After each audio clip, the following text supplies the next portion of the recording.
semuanya, saudara kasih bahwa firman Tuhan itu ya dan amin.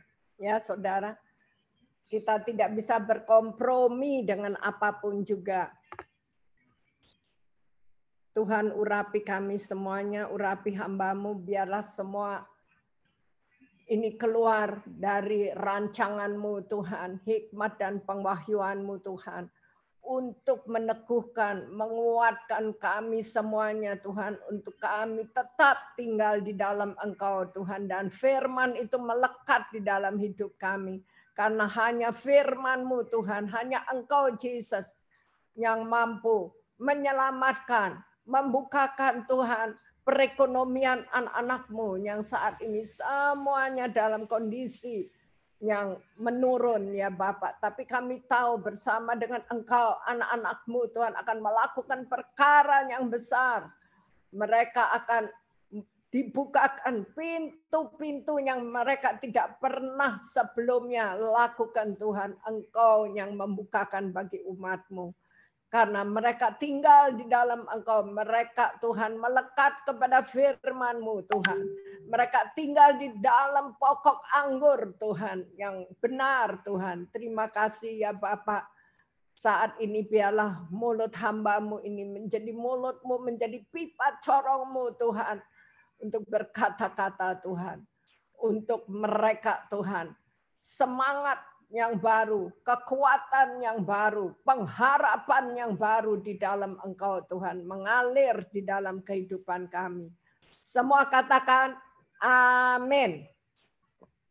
Saudara-saudara yang kekasih, tetap kita pada tema Yesaya 61 ya saudara, di mana saya itu berhari-hari, berminggu-minggu firman Tuhan, apa Tuhan yang mau kau sampaikan. Saudara tahu, baru pagi ini firman yang Tuhan inginkan. Ya, di mana semua kaitannya dengan Yesaya 61. Di sini aku bacakan ayat yang ke-10. Saya akan bacakan, aku bersukaria di dalam Tuhan. Ya, saudara, kita di dalam Tuhan, kita bisa bersukaria. Di dalam Tuhan, saudara, kita bisa alami damai sejahtera di dalam Tuhan. Kita senantiasa bersyukur kepada Tuhan. Ya, itu yang luar biasa. Kita diberi kesehatan. Kita diberi semangat. Api Roh Kudus ada di dalam kita, ya saudara. Aku bersukaria di dalam Tuhan. Ayat yang ke-10 Yesaya 61. Jiwaku bersorak-sorai di dalam Allahku sebab Ia mengenakan pakaian keselamatan bagiku dan menyelubungi aku dengan jubah kebenaran. Seperti pengantin laki-lakinya mengenakan perhiasan kepala dan seperti pengantin perempuan yang memakai perhiasannya. Wow. Sebab seperti bumi memancarkan tumbuh-tumbuhan dan seperti kebun menumbuhkan benih yang ditaburkan. Demikianlah Tuhan Allah akan menumbuhkan kebenaran dan puji-pujian di depan semua bangsa-bangsa. Ya saudara, di tengah kesulitan, di tengah keadaan seperti ini, kita tidak bisa kompromi dengan dunia ini. Kita hanya mengandalkan Tuhan, memandang kepada Tuhan, percaya kepada Tuhan, hidup terus di dalam kebenaran, ya saudara. Bukan menyukakan hati orang, ya kita menyenangkan hati Yesus Kristus Tuhan. Nah, saya masuk di dalam 1 Raja-Raja 22. Tadi Bu Endri, Bu Diana ada PowerPoint.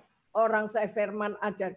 Berminggu-minggu dibaca, dapatnya ini tadi persis dekat jam 9:30.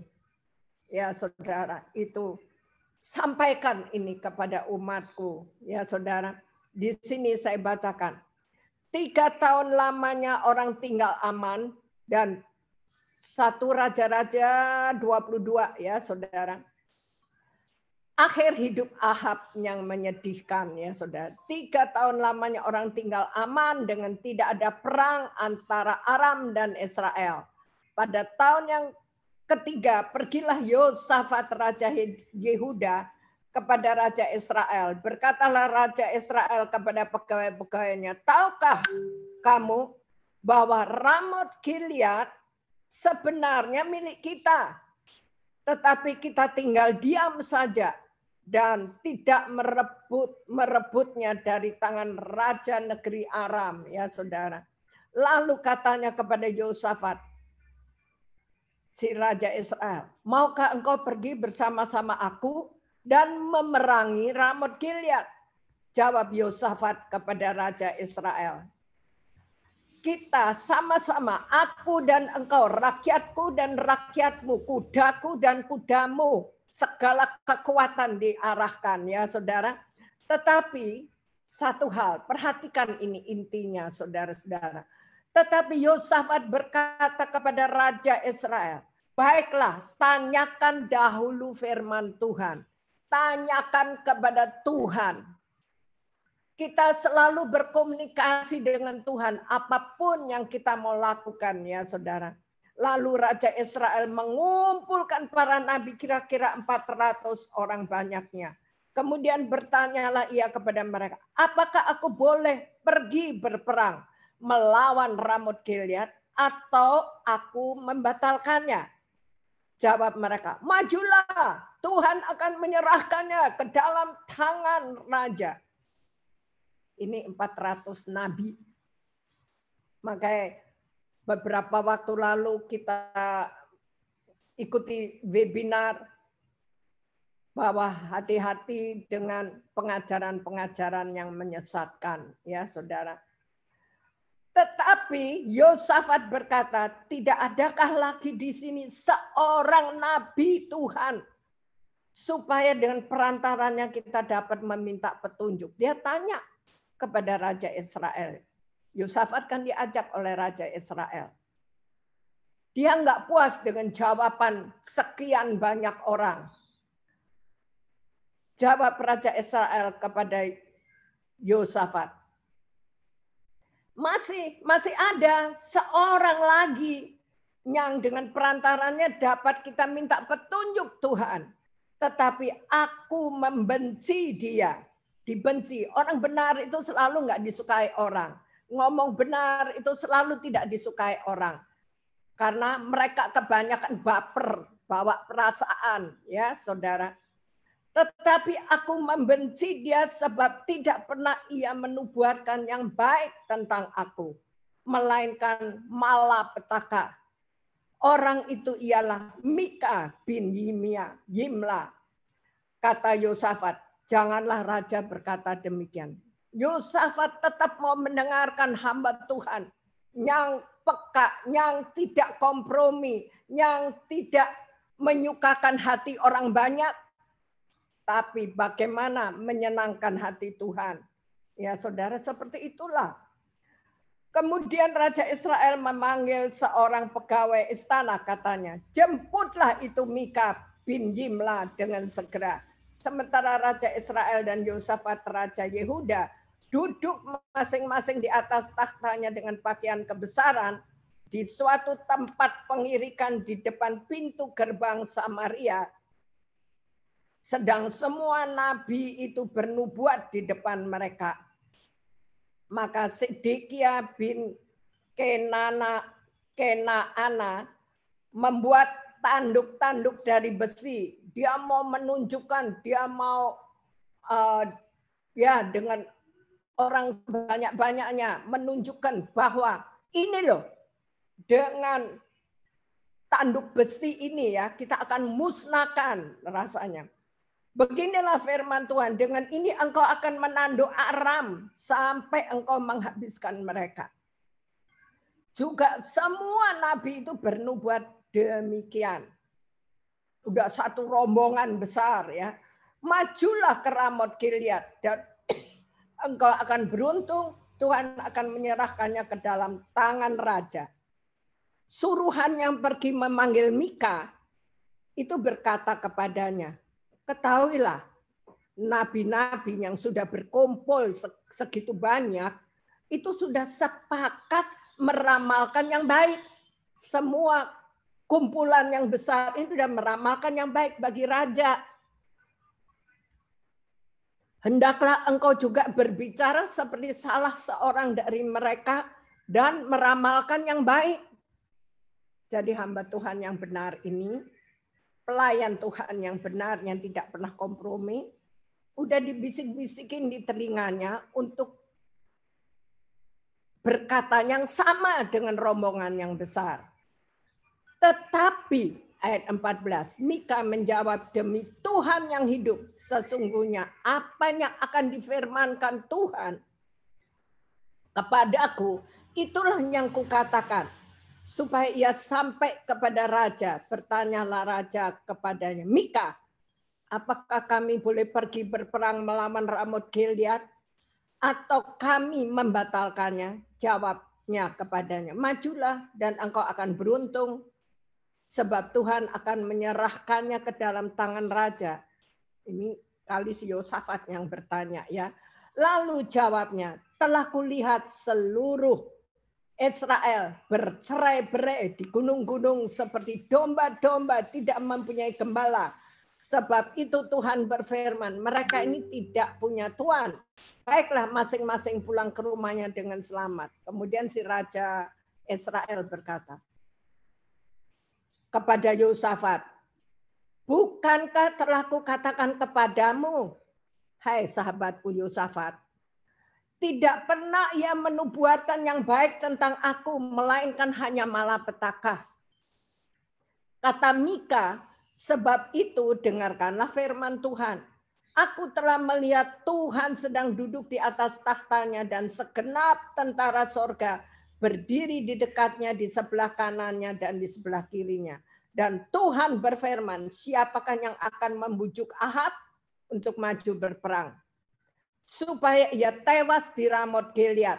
Maka yang seorang berkata begini, yang lain berkata gitu, udah kacau. Ya saudara, yang satu ngomong gini, gerombolan ini udah yang satu A, yang satu B, udah nggak ada pendirian, nggak ada kepastian, nggak ada yang ya apa yang bisa dipegang.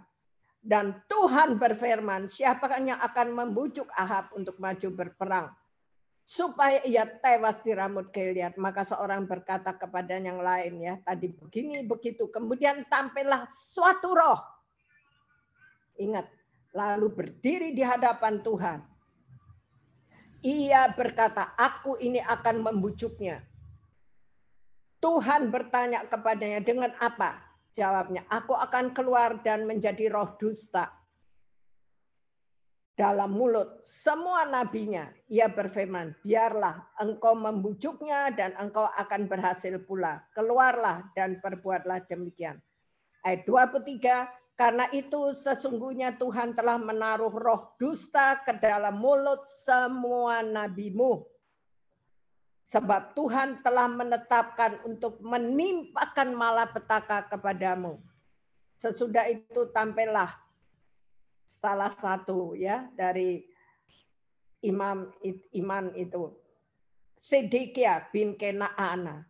Ditamparnya pipi Mika hamba Tuhan ini yang senantiasa berbicara benar. Ya saudara, makanya saya katakan kebenaran, kebaikan banyak orang tidak suka. Banyak musuhnya karena mereka berkompromi dengan dunia ini. Sesudah itu tampillah tadi Sedekia sehingga Mika, Nabi Mika ini ditampar. Kemudian Raja Israel ini yang dia katakan, lihat Nabi satu ini ngomongnya nggak baik, ngomongnya selalu yang nggak nyaman, ngomongnya selalu kepadanya malapetaka, maka dia nggak suka ya saudara. Tangkap itu Mika dan masukkan dia ke dalam penjara. Coba saudara. Dan katakan, beginilah titah raja, masukkan orang di dalam penjara dan beri dia makan roti, minum air, serba sedikit, sampai aku pulang dengan selamat. Mereka tetap pergi berperang.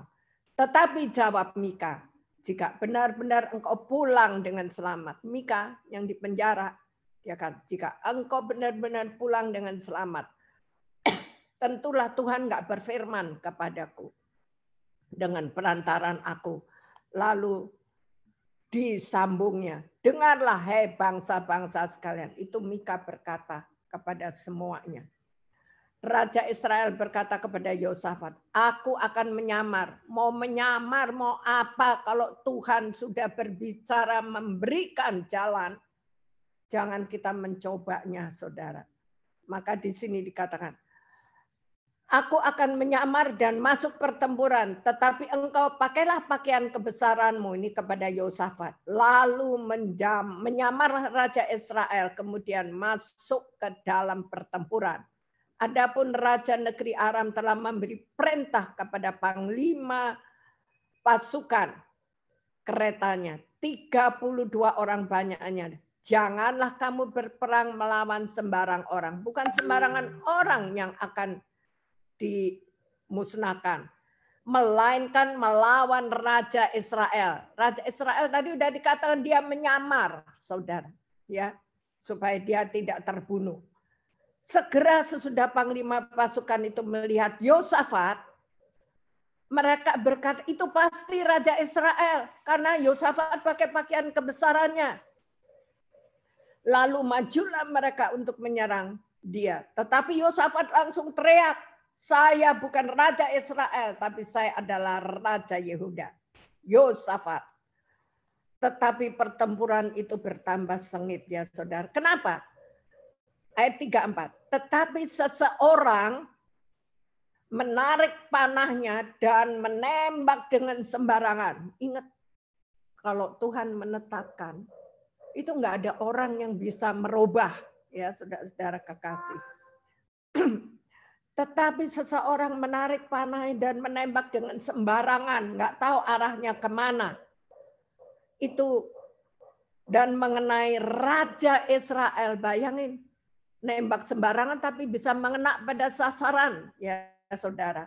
Di antara sambungan baju jirahnya, kemudian ia berkata kepada pengemudi kereta, putar, bawa aku keluar dari pertempuran, sebab aku sudah terluka. Dia udah nggak kuat berdiri karena darahnya keluar. Tetapi ya ajudannya, ya saudara, dia berkata, tetapi pertempuran itu bertambah seru pada hari itu dan raja tetap ditopang berdiri di dalam kereta berhadapan dengan orang Aram. Sampai ia mati pada waktu petang. Darahnya mengalir dari lukanya ke dalam palung kereta. Kira-kira pada waktu matahari terbenam terdengarlah teriakan dari sepanjang barisan tentara. Masing-masing ke kotanya, ke negerinya. Raja sudah mati. Maka pulanglah mereka ke Samaria. Lalu mereka menguburkan dia di Samaria. Jadi saudara, ayat 39 dikatakan, selebihnya dari riwayat Ahab, Raja Israel ini. Dan segalanya yang dilakukannya, serta istana gading dan segala kotanya yang didirikan. Bukankah itu semuanya tertulis dalam kitab sejarah Raja-Raja Israel? Di sini titik pautnya adalah kita tidak boleh berkompromi, saudara. Kita umat yang telah dipanggil Tuhan, diselamatkan, kita dianugerahkan damai sejahtera yang tidak pernah hilang di dalam hidup ini, ya saudara. Maka jagalah kehidupan kita di hadapan Tuhan. Kita dipanggil, kita dipilih, kita ditetapkan. Tetapi dalam kondisi sulit, kondisi apapun, kita tidak berkompromi, ya saudara. Kita dengar apa yang Tuhan mau. Saudara, dalam hal seperti ini, saya ingat waktu saya diingatkan kepada saya itu oleh Tuhan pada saat KKR Benny Hinn itu udah mendekati, saudara. Saya dipanggil oleh semuanya pengurus. Ibu besok ibu akan terima surat pembatalan ini. Waduh, saudara, kita udah 95% kerja. Dan saat ini, karena saya waktu itu ketika almarhum Pak Alex pun pergi, Saya bilang, Tuhan, kalau saya harus melaksanakan ini pekerjaan, kalau saya harus mati pada saat saya melaksanakan, darah saya tertumpah Tuhan. Biarlah Indonesia akan penuh dengan kemuliaan Tuhan. Banyak pertobatan boleh terjadi. Tapi sampai sekarang saya hidup, saudara. Saya hidup untuk Tuhan. Saya tidak kompromi. Mau diapain oleh orang, saya tetap fokus pada panggilan Tuhan dan kehendak Tuhan. Waktu saya menghadap, semalaman ketika saya diberitahu itu, semalaman saya tidak tidur. Tapi saya berdoa, menyembah, menanyakan kehendak Tuhan. Apa yang harus saya lakukan? Saya tahu ini pekerjaanmu. Tidak ada satu manusia bisa batalin. Saudara, jam 1 malam, saya harus berkomunikasi dengan seseorang untuk saya berjumpa dengan jenderalnya. Rasanya saya itu nggak pernah urusan dengan polisi, saudara. Saya harus berurusan. Waktu saya telepon, oh ya apa Ibu, apa yang bisa kami bantu? Ya saya udah, semua surat juga udah lengkap, tapi ini pekerjaan ini kita mau doa bagi bangsa, kita mau dibatalkan. Ibu, oke, nanti 2-3 bulan lagi ibu saya. Enggak bisa, saya bilang. Saya perlu jawaban sekarang atau pagi-pagi. Karena saya harus menghadap gubernur. Karena saya akan menerima surat pembatalan bahwa acara KKR ini dibatalkan. Oh gitu ya Bu? Oke, sebentar. Ibu akan dapat jawaban. Kira-kira hampir sejam saya dijawab. Ibu bisa pagi-pagi datang ke Densus 88. Oh saya katakan ya. Saya enggak tahu tempatnya, saya enggak tahu, saya sendirian dengan sopir saya. Saya katakan, Tuhan, aku datang bersama dengan Engkau dalam rancangan-Mu Tuhan. Engkau yang ambil alih semuanya. Saudara, saya bukan orang yang pandai, tapi Tuhan yang menyertai, ya saudara. Walaupun saya diserang begitu banyak serangan, tapi saya tetap padamu, saya pegang Engkau Tuhan, hanya Engkau pekerjaan-pekerjaan-Mu yang terlaksana. Itulah saudara. Dan di situ langsung ditelepon kepada yang berkepentingan, Ibu tidak usah takut, ini akan berjalan. Saya ceritakan bahwa saya akan menerima surat pembatalan. Saya tahu bahwa ini bukan dari Tuhan. Bayangin saudara, seorang aku yang lemah, yang tak berdaya, yang rasanya tidak memiliki kekuatan, saya tetap maju dan berhadapan. Dan akhirnya Tuhan kabulkan. Ini tidak bisa dibatalkan. Ibu ini mau saya tutup, mau saya pindahkan kemana aja, dia akan hadapi hal yang sama. Maka saudara, kita jangan pernah takut. Mungkin kita seorang dirinya diperintahkan oleh Tuhan. Jalankan, lakukan. Saudara, seperti Yosafat, bagusnya dia masih mencari jawaban yang benar, tidak kompromi dengan ratusan nabi. Maka seperti saat-saat sekarang, pengajaran banyak yang bisa menyesatkan anak-anak Tuhan. Maka webinar ini saya ngobrol dengan Bu Indri, kita mau adakan di tahun depan ini lagi, banyak permintaan. Supaya kita nggak kompromi, saudara. Kita tidak takut karena kita yang diperintah Tuhan, yang disuruh lakukan. Yang menyertai kita Tuhan. Seperti itu, saudara. Jadi, nomor 1 adalah kita bertanya kepada Tuhan. Berdoa, bertanya kepada Tuhan. Itu kuncinya. Ya, saudara. Yang kedua, kita ikutin, meskipun walaupun kita tuh rasanya minim sekali, sedikit sekali orangnya, kita nggak perlu takut kalau kita ada di dalam kehendaknya Tuhan, berhadapan dengan sekian banyak orang, karena yang menyertai kita adalah Tuhan. Tuhan ingatkan saya kepada Daud melawan Goliat. Daud yang dianggap kecil, nggak ada apa-apanya, sepele. Iya, orang-orang dulu bertanya, siapa sih Ibu Diana itu siapa? Apa dia? Ya, saudara. Bahkan ada yang gereja-gereja besar.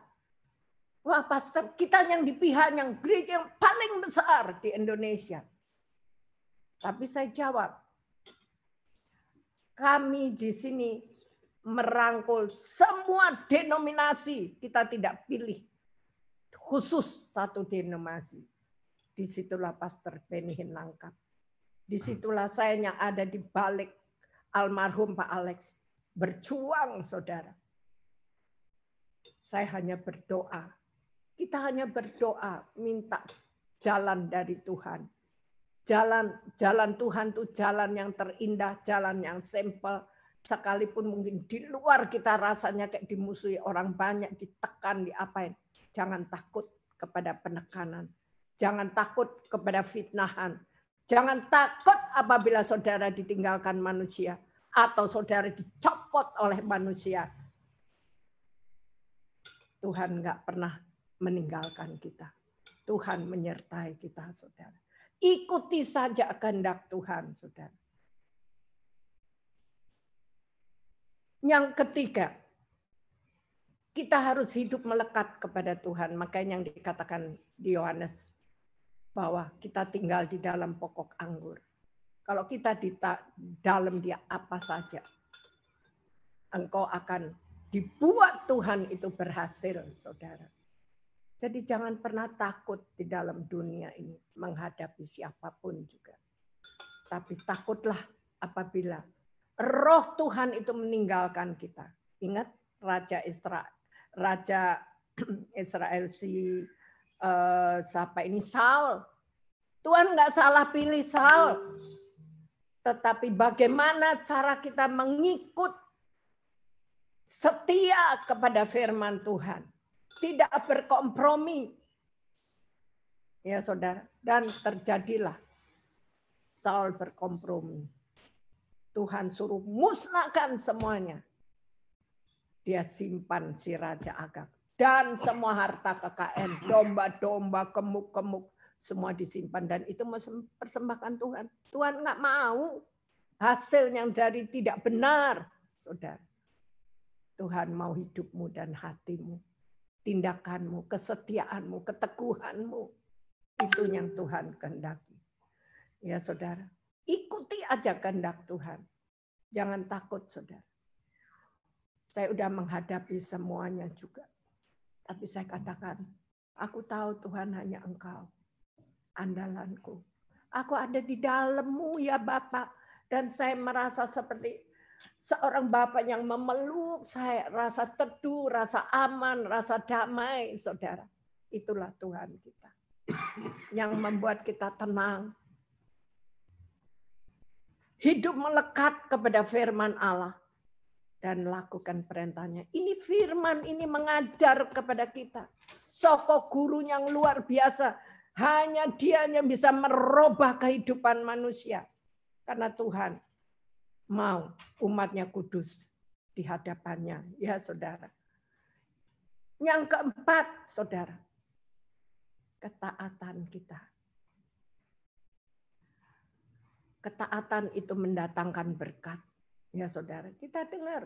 Ini anak-anak Tuhan yang setia. Apa yang Tuhan lakukan, saudara. Rasanya, aduh gimana ya Tuhan. Kayaknya kita udah nggak tahu lagi. Buka jalan, ya saudara. Seperti saya bersyukur sama Tuhan.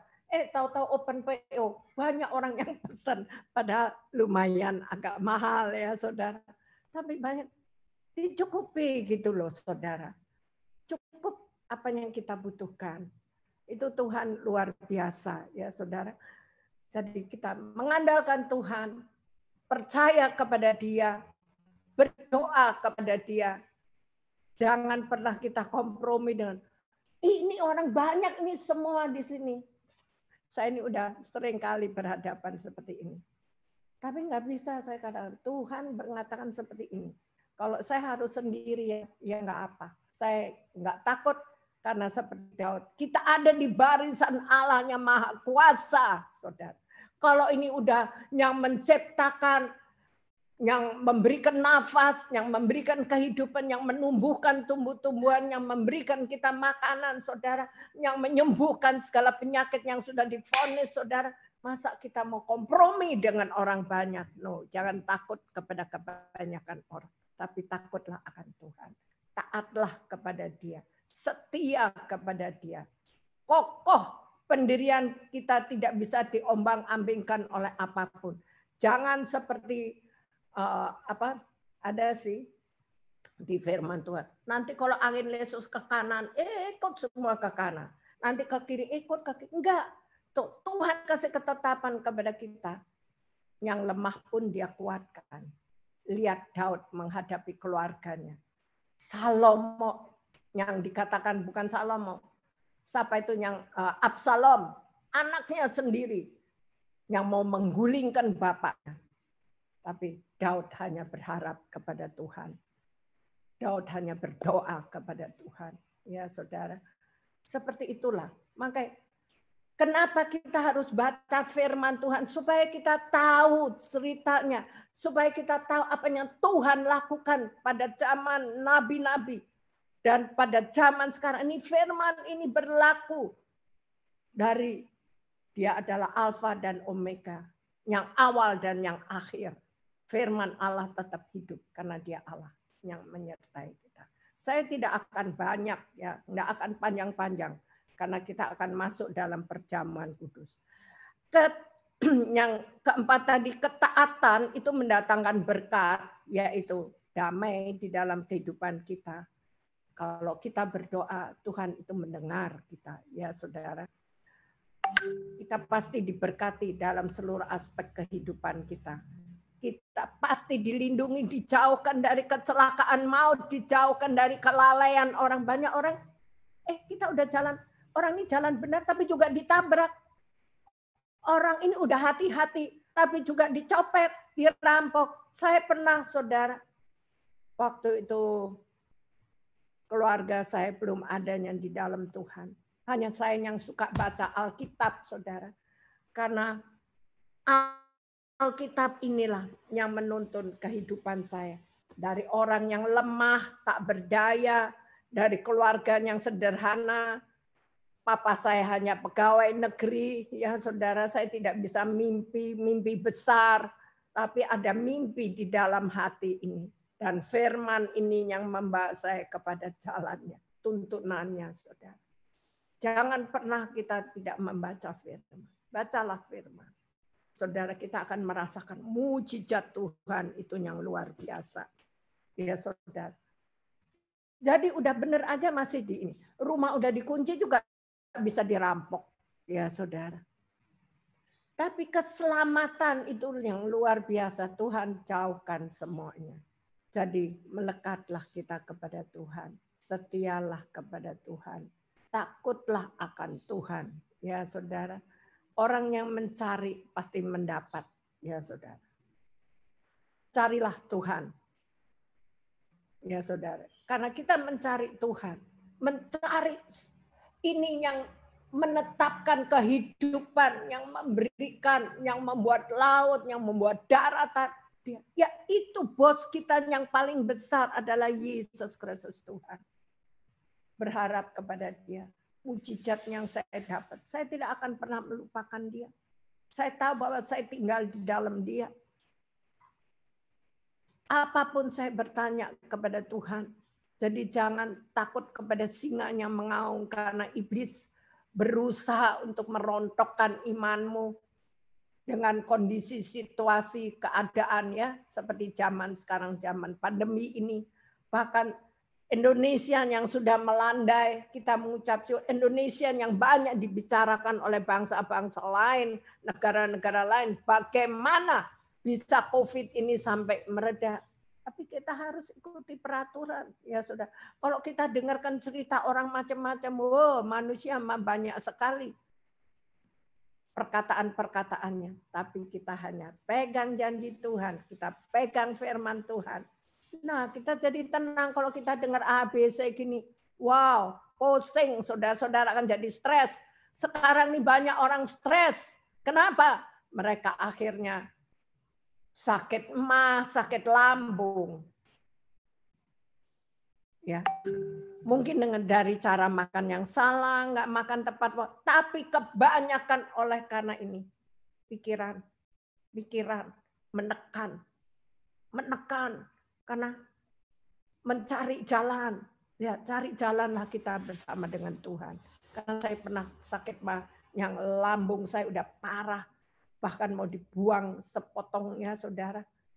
Tapi di situ saya tahu semua berasal dari pikiran manusia. Maka isilah pikiran kita dengan kebenaran firman Allah. Hidupmu pasti akan. Makanya saya bersyukur. Saya masuk umur 74 tahun. Saya masih bisa nyopir. Penglihatan saya tidak kabur, ya, mataku tidak kabur. Maka Tuhan, kekuatan daripada Engkau, tubuh saya boleh sehat, kuat untuk melangkah, melayani Engkau kemana Engkau suruh. Saya tidak pernah mencari yang tempat enak atau yang ini enggak enak. Kemana Tuhan panggil, I'm ready. Saya siap, saya lakukan. Orang bilang, ngapain kamu capek-capek? No, for my Lord. For my Jesus Christ, I do everything. Dia yang memberi kekuatan, kemampuan. Dia yang memberi hikmat, pengwahyuan terhadap apapun di dunia. Kita tidak perlu takut. Tapi kita takut akan Tuhan. Amin, saudara-saudara. Inilah, jadi kesimpulan yang saya berikan dan saya bacakan ini tadi. Sekalipun kita musuhnya banyak, enggak usah takut, saudara. Kita tinggalin, enggak, aku enggak takut. Asal Tuhan ada di dalam hidup ini, saudara. Dia yang akan menetapkan hidupmu, langkahmu, berkatmu, kesehatanmu, perlindunganmu. Maka kesimpulan di sini adalah doa pertama. Bertanya kepada Tuhan. 2, ikuti firman Tuhan. Yang ketiga, kita melekat kepada Dia. Kita nggak bisa lihat Dia, tapi kita bisa rasakan perlindungannya, kasihnya, saudara, ketenangan di dalam Dia itu. Kalau hati kita tenang, hati kita sukacita, saudara, imun kita naik, kita tetap sehat. Kalau kita mengalami pikiran buntu, Tuhan, aku hanya sampai di sini, I don't know what to do. Saya tidak tahu Tuhan. Tapi aku percaya waktumu Tuhan. Udahlah aku serahkan beban berat ini Tuhan. Enggak kita pikul lagi saudara. Kalau kita pikul kita enggak kuat. Tapi mari itu letakkan di kaki Tuhan. Kalau kita berserah, serah 100%. Dia yang akan bekerja. Dia yang tetap menyertai saudara dan saya. Kita hanya tenang di dalam Dia. Makanya Daud kata, Tuhan adalah gembalaku. Ya saudara, takkan kekurangan aku. Dia membimbingku ke air yang tenang. Gada dan tongkatmu, itulah kekuatanku. Firman Allah di dalam hidup itulah kekuatan saudara dan saya. Janji Tuhan itu ya dan amin. Ya saudara. Yang keempat, taat. Teguh, kuat, kokoh di dalam Dia. Secara fisik mungkin kita lemah, tapi ada kekuatan dan kemampuan dari Tuhan. Inilah firman yang baru saya dapat pagi ini. Berminggu berhari aku, apa sih firman yang mau dikasih? Dapatnya ini saudara. Ingat, yang sakit Tuhan akan sembuhkan, yang berbeban berat Tuhan beri kelegaan, saudara. Ekonomi yang kita nggak tahu lagi mungkin besok mau makan apa, Tuhan akan bukakan pintu berkat untuk kau melangkah.